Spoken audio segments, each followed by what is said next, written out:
The modern man is taught to speak, to explain, to market his worth.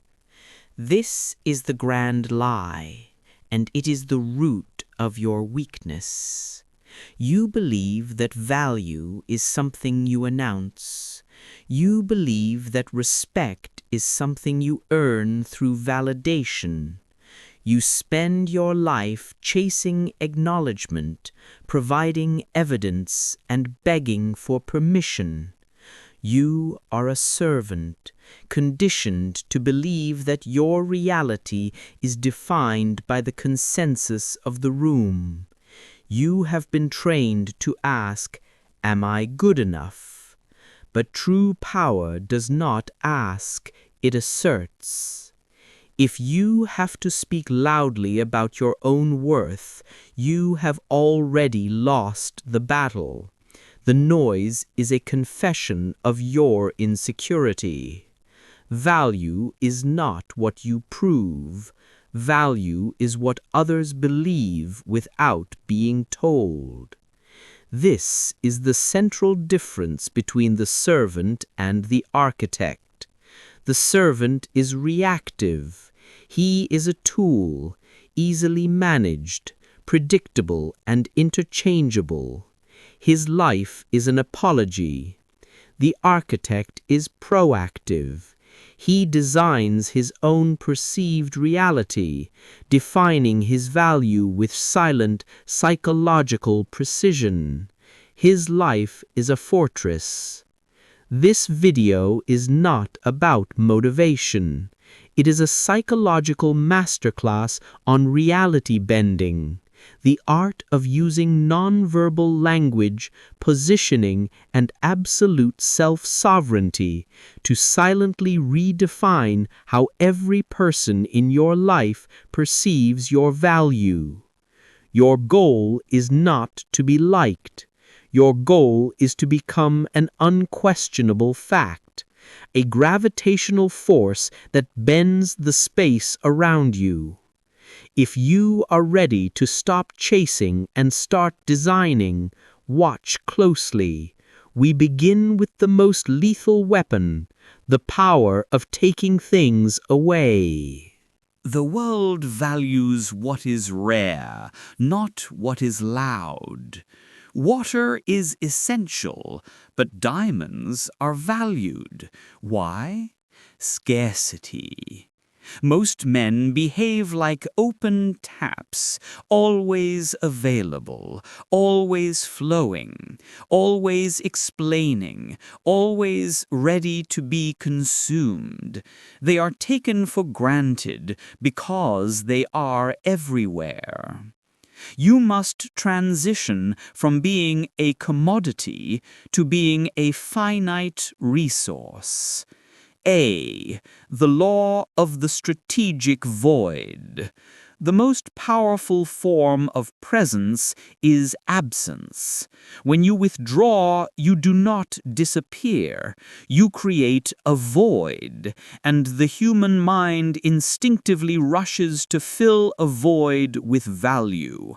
They don't miss you. They miss what you represent. They miss the predictability, the validation, the energy you provided. Your absence is your strategic weapon.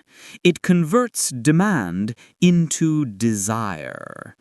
Tactic. Always be the one to conclude. Do not wait for others to signal the end of a conversation or a meeting. When you have achieved your objective, conclude. Your words should signal finality, not flexibility. I have what I need. The next step is on me. Then move. This establishes your time as more valuable than the current interaction. Tactic. Eliminate availability. Your response time is a measure of your worth. A quick response screams availability. A delayed, measured response screams importance. Do not reply to messages immediately unless it is a tactical necessity. Let them wait. Waiting breeds anticipation, and anticipation is the psychological predecessor to value. Tactic, the selective social fade. Do not attend every event. Do not be present on every platform. Only engage where your presence creates the most impact. When you attend, do not linger. Arrive, deliver value, and exit while your impact is still reverberating. Leave them wanting the rest of the conversation. B. The economics of attention. Your attention is currency. Stop giving it away for free. Most people pay for attention with desperation, oversharing, or humor designed to appease. You pay with scarcity. You must become ruthless in your investments. Spend your attention only on problems, people, or projects that directly multiply your perceived value. If a person or conversation does not expand your reality, it shrinks it. Treat them as a drain on your resources. Observe, do not engage. The man who ignores low-value interactions is signaling that his mental ledger is reserved for high-stakes games. C. Data filtering and the myth of transparency. In the modern age, people confuse transparency with authenticity. They mistake full disclosure for honesty. This is a fatal vulnerability. The architect understands that mystery is the bedrock of power. You do not need to lie, you need to filter. Stop oversharing your plans, your struggles, or your feelings. When you reveal the blueprint, you give others the power to predict your move, or worse, to offer unwanted and low-value advice. Maintain a psychological reserve. Let your actions, your results, and your final status be the only thing they can confirm. This forces them to constantly assess and reassess your worth, always giving you the benefit of the doubt. They fill the gaps with the most impressive narrative they can conceive. The moment you become predictable, you become manageable. The scarce man is never fully revealed. Your body speaks before your mouth opens, and its message is definitive. It either proclaims you the ruler or the supplicant. The most powerful man in the room is not the one talking, but the one who can afford to be still. A. The posture of ownership. Posture is not about ergonomics. It is a psychological declaration. When you walk into a room, you must move like you own the space, not as a guest, but as an inheritor. Pace. Slow down. The only people who hurry are those who are late or subservient. A powerful man is never in a hurry because his reality is in lockstep with his own timeline. Space. Occupy your space fully. Do not cross your arms or legs tightly. This is a defensive posture. Sit with your limbs relaxed, taking up the natural space you require.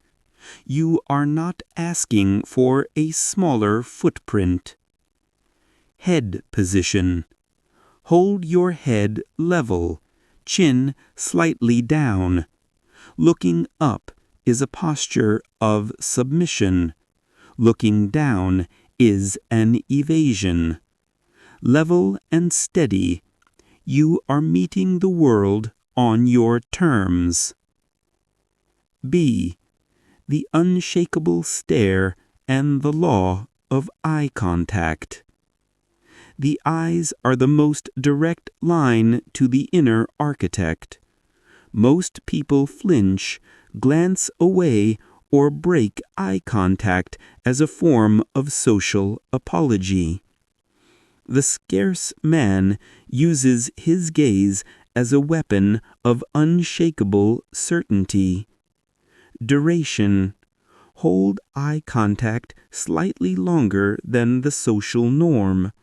This is a subtle act of psychological dominance. It communicates, I am not afraid of what you might see, nor am I intimidated by what you project. The challenged gaze. If you are challenged by an aggressive stare, do not escalate. Simply meet it, hold it, and let your eyes be the void. They are looking for a reaction. Your steady calm is the superior response, signaling that their aggression is irrelevant to your inner state. C. Weaponizing the pause, the dictator's silence. When you are asked a question, do not feel compelled to fill the silence. The immediate answer is a reflex.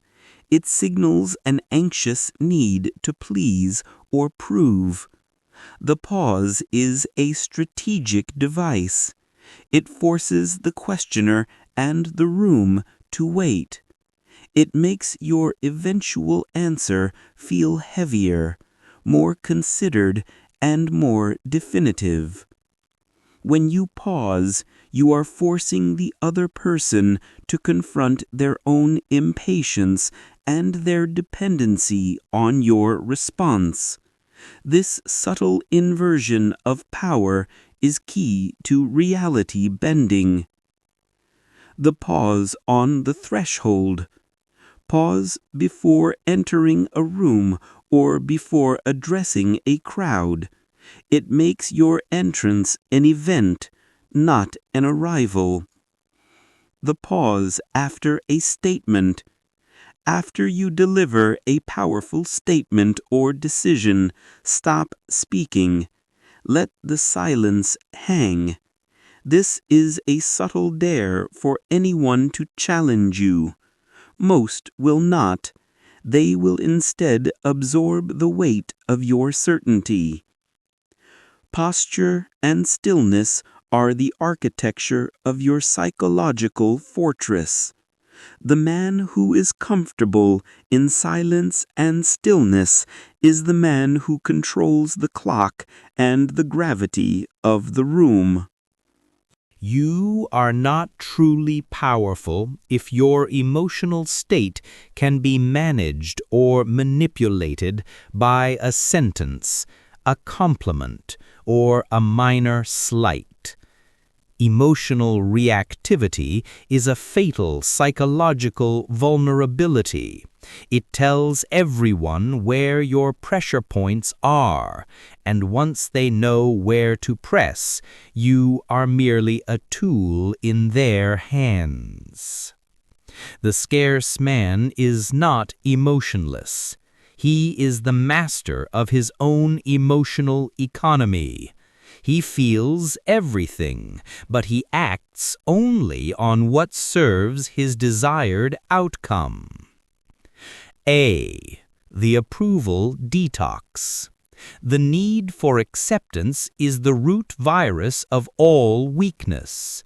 To be truly powerful, you must achieve unreachable composure, a state where external validation is irrelevant to your internal equilibrium. Tactic, the neutral response. When given a high compliment, do not melt into gratitude, explain your effort, or return an equally intense compliment. Simply nod or say, "Thank you." That is accurate. This prevents the compliment from becoming a form of control or a social debt. Tactic, the irrelevance shield. When criticized or insulted, do not defend yourself. Defense signals that the challenge was valid enough to warrant your effort.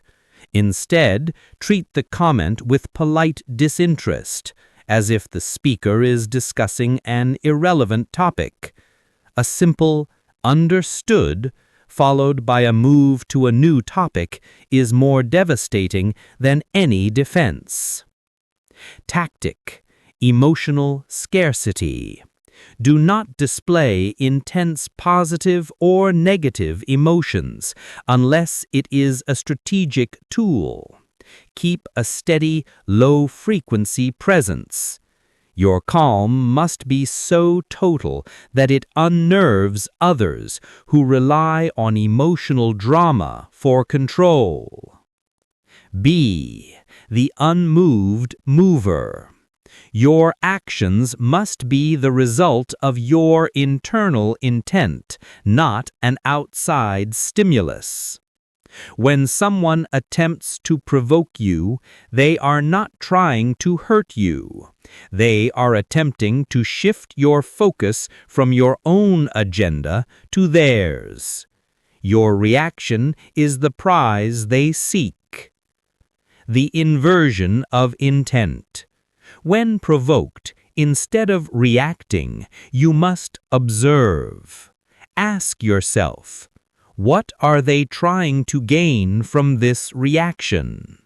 Once you have identified their intent, distraction, validation, control, your lack of reaction becomes a tactical countermove. The superior question. When challenged, do not offer an explanation. Instead, redirect the energy back to the challenger with a superior, non-defensive question. That's an interesting opinion. How does that directly relate to the outcome we are trying to achieve? This instantly shifts the focus back to objective results, where your power is usually superior. The abcantation. The architect is guided by clarity, not comfort.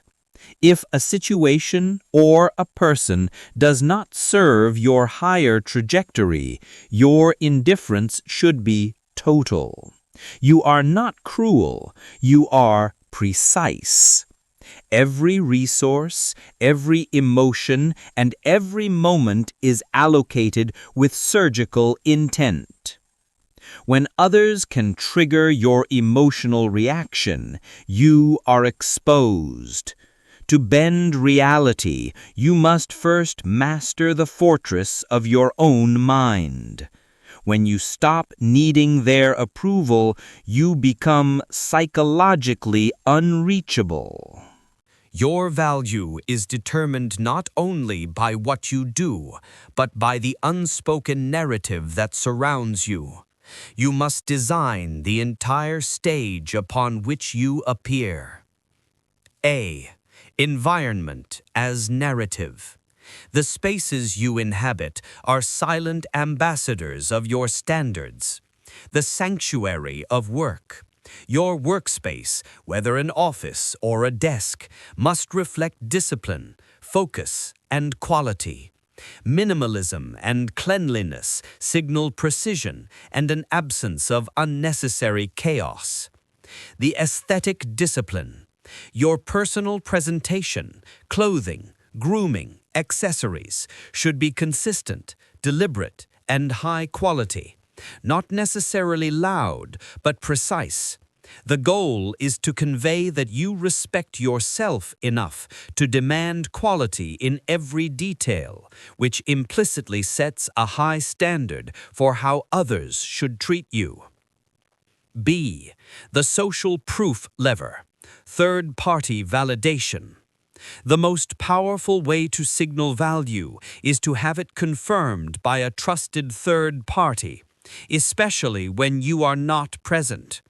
The association filter. You are the average of the 5 people you spend the most time with. Ruthlessly curate your inner circle. Be seen with people whose reputation aligns with the value you want to project.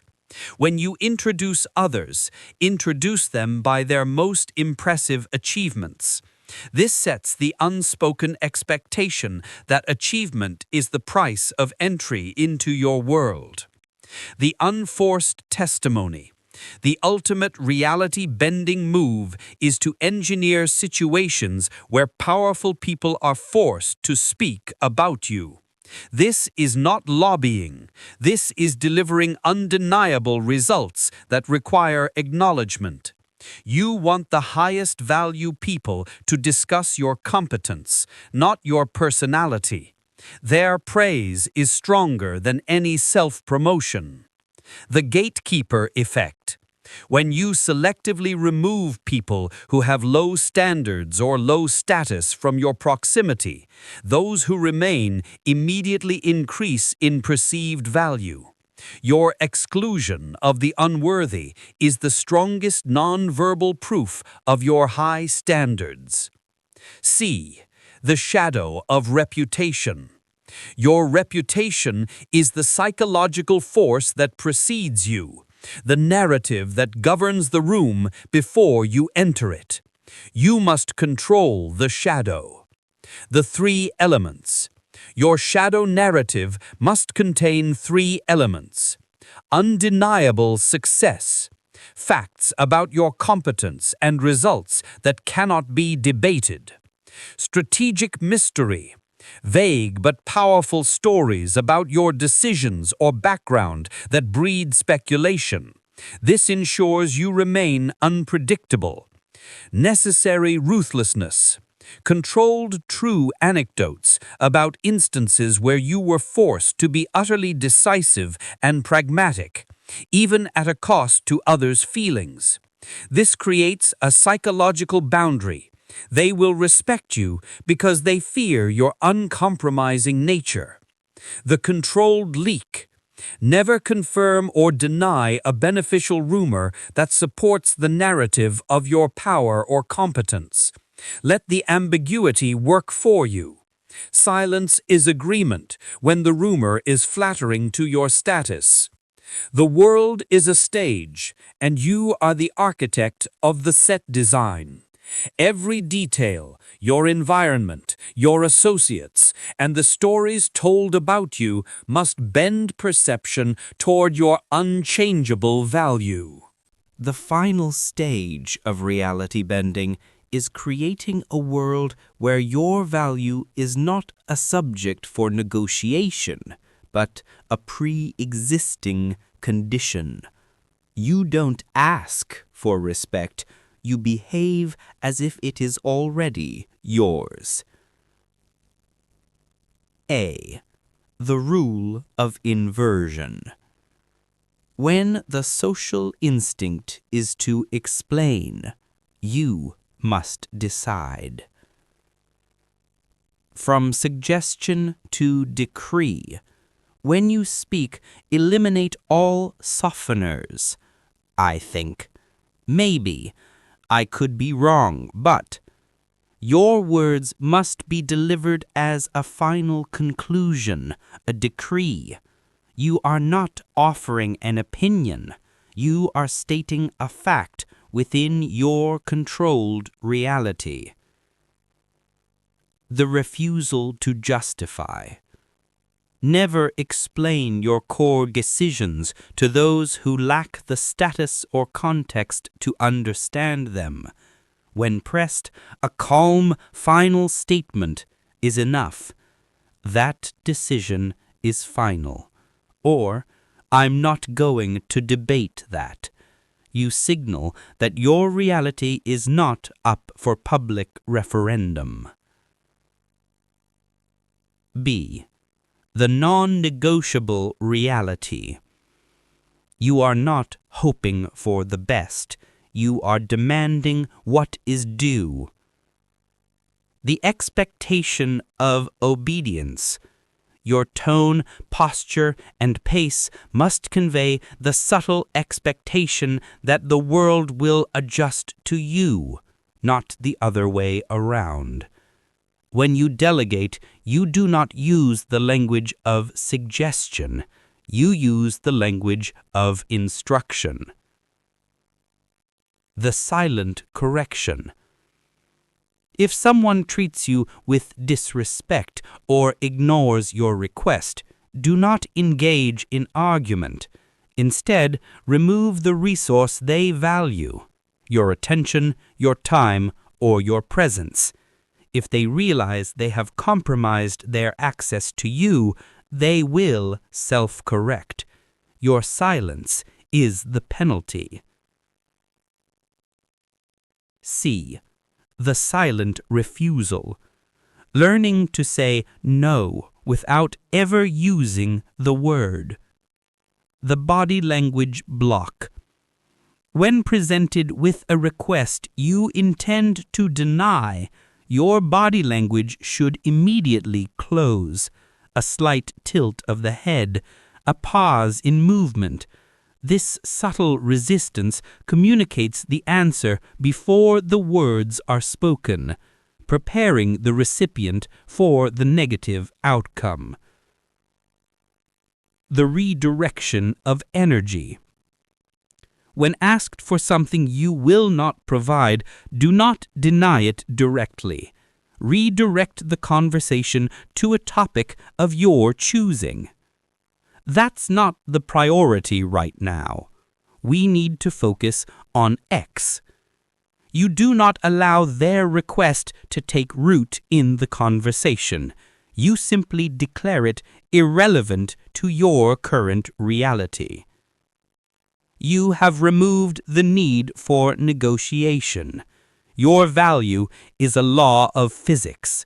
They are not choosing to follow you. They are simply adjusting to the strongest gravitational force in the room. You have been reshaped, not inspired, not motivated, rebuilt.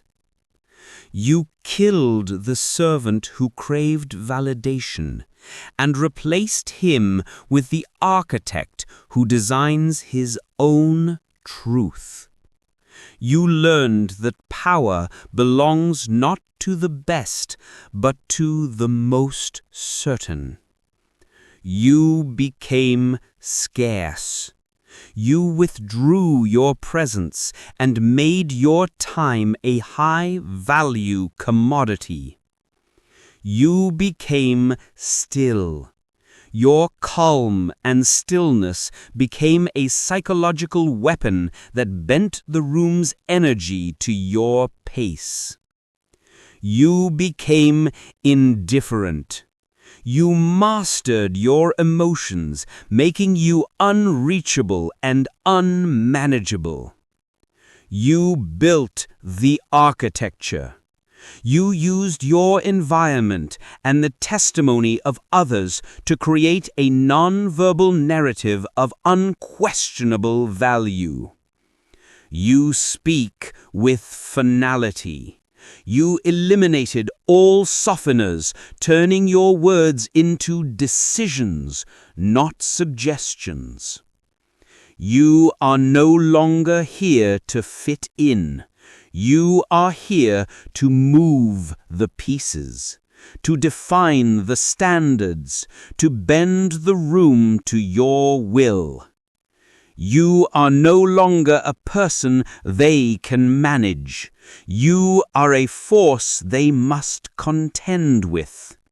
Your silence is now more impactful than their noise. Your absence is more valuable than their presence. This is the final transformation. Not posture, not speech, but identity. You don't need to be understood. You don't need to be accepted. You just need to exist with such cold, ruthless clarity that the world has no choice but to adjust to your reality. Final command. Like this video if you are ready to stop begging for validation and start commanding respect. Subscribe if you are ready to become the kind of man they can't control, can't predict, and can never forget. This isn't self-help. This is psychological dominance. You are now armed.